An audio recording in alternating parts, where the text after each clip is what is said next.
Howard Philip Lovecraft is a deeply influential figure, not only in his own field of prose.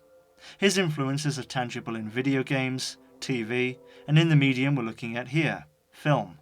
He really is a household name, not known to everyone for sure, but known to many in terms of his work and themes. Someone may never have read any Lovecraft, but when a story is described as Lovecraftian, they get an idea of what it might be about, in the same way a piece of fiction might be described as Dickensian, or dystopian ideas, Orwellian. Lovecraft developed the literary philosophy of cosmicism. He hypothesized that the human race has no destiny, it's almost entirely insignificant, and that one day it will probably die and be forgotten. Much of the horror from Lovecraft's horror derive from the oppressive feelings of insignificance and helplessness that his narratives exert on the protagonists. There's a terrifying implication in many of his stories that things like honour, morality, or any sort of karmic balance either don't exist or are meaningless. Where godlike beings do appear, they may appear like gods to humans, but they're entirely mortal. It's almost as if he could have written Thus Spoke Cthulhu. Lovecraft died at the age of 46, still quite obscure. However, he left a significant body of work that would not only grow in popularity after his death, but also inspire a great deal of other artists. Even just in film, the ideas and movies that he inspired are too numerous to list here, so I've selected just a few. Influence is often very hard to quantify. It might mean something uses the same ideas or very similar tropes to another piece of work, or it might mean that two pieces of work are kinda similar. Or it might just mean that the handling and treatment are influenced by a work and the actual content is very different. And that sort of thing can cross genres very easily. When people talk about something being Lovecraftian, they're often talking about horror or sci-fi horror, but not all films that owe something to Lovecraft are that conventionally definable. No doubt Lovecraft's influence disseminated through literature before it reached film, but one of the earlier films with Lovecraftian influences was CALTIKI, the immortal monster. The name alone is a pretty good sign, and it's got many classic Lovecraft themes. Civilization in peril, a monster that grows exponentially and threatens protagonists because of scientific, not supernatural causes. A connection between the cosmos and the disappearance of the Mayans, which again is purely incidental. The monster may be the antagonist, but it hasn't been conjured to destroy humans. It's just another life form. There are quite a few similar movies from the same time which have been influenced to varying degrees, but after the 50s, Lovecraft's influence grew, like CALTIKI, exponentially. In 1963, Roger Corman directed The Haunted Palace, which although on the film poster has Edgar Allan Poe's The Haunted Palace, was actually fairly loosely based on Lovecraft's novella The Case of Charles Dexter Ward, and not Poe's poem. This was the first film, or first major film, not just to be influenced by Lovecraft, but to actually adapt something he'd written. I guess for marketing purposes, Lovecraft just wasn't well enough known. Vincent Price reads a line from Poe's poem at the end, and really, that's the only connection with Poe. While like a ghastly rapid river, through the pale door a hideous throng rush out forever and laugh, but smile no more. Ah, Vincent Price. I could just list everything he's ever been in and I'd have a 15-minute video. Or I could just list everything he's ever been really good in, and I'd still have a 15-minute video. The film is about a warlock who puts a curse on a village, later possessing his great-great-grandson in order to wreak havoc on the place. As well as being narratively very Lovecraftian, I suppose obviously seeing as it is an adaptation, there are three things in The Haunted Palace which show the extent of the writer's influence.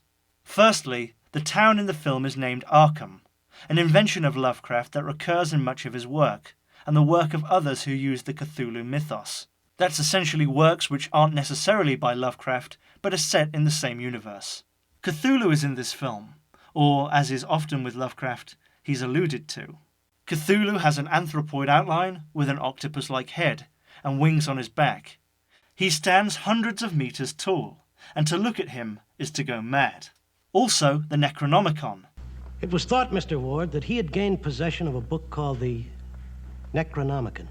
A fictional magical book Lovecraft often referred to, and perhaps sanctified in the minds of readers with sparse detail and subtle suggestion, appears here.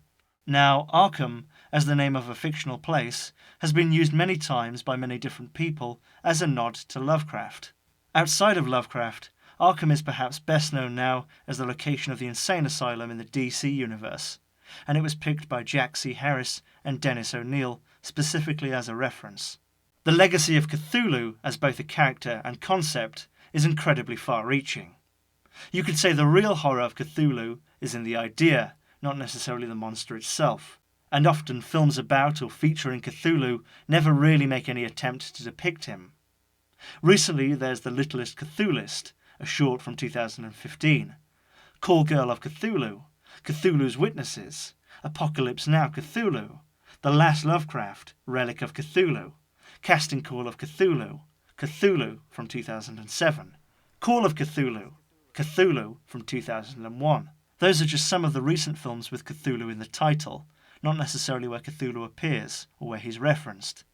How many times do I have to say Cthulhu before Cthulhu appears? Cthulhu, Cthulhu, Cthulhu.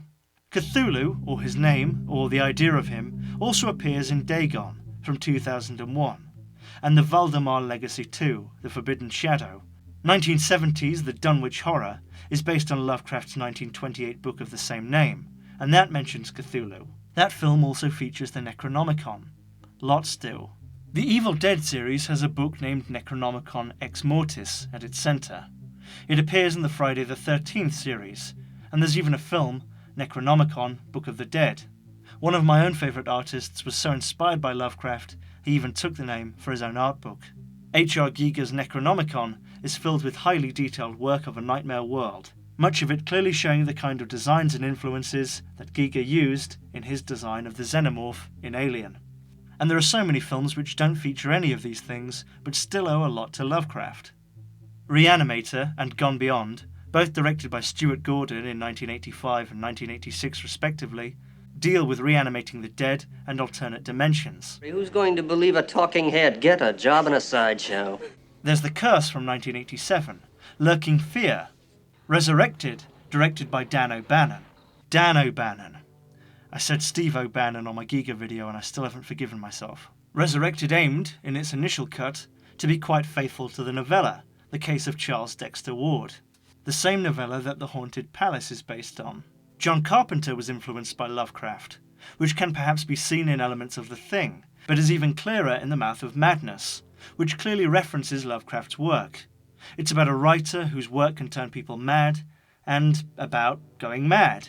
Mike Mignola, the creator of the HELLBOY comic books, says he was primarily influenced by Lovecraft, so inevitably the HELLBOY films were too. Guillermo del Toro, who directed HELLBOY, wrote, with Matthew Robbins, a script for At the Mountains of Madness, a Lovecraft novella written in 1931. As far as we can tell, the script is still on a shelf somewhere, but it may get made one day. Stephen King was undoubtedly influenced by Lovecraft, and so I guess the film adaptations of his work have traces of those influences too. Then of course you've got all the things that have been influenced by the things that have been influenced by Lovecraft. There must be so much out there which has been influenced, to varying degrees, by Lovecraft, because it's been influenced by Stephen King, or John Carpenter, or H.R. Giger. That's why I think influence in art is so interesting, but so intangible. Lovecraft was clearly influenced by Poe, but also many others, and perhaps many others who we'll never realise. Poe maybe took something from Dickens, Dickens from Wordsworth, Wordsworth from Milton, and so on.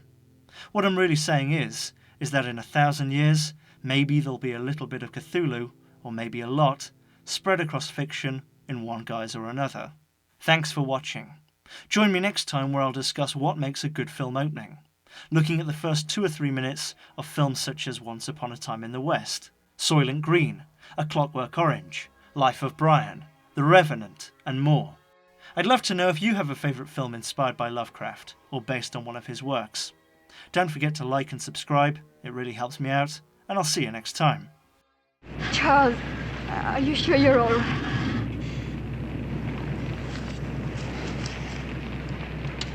Perfectly sure, my dear. Perfectly sure.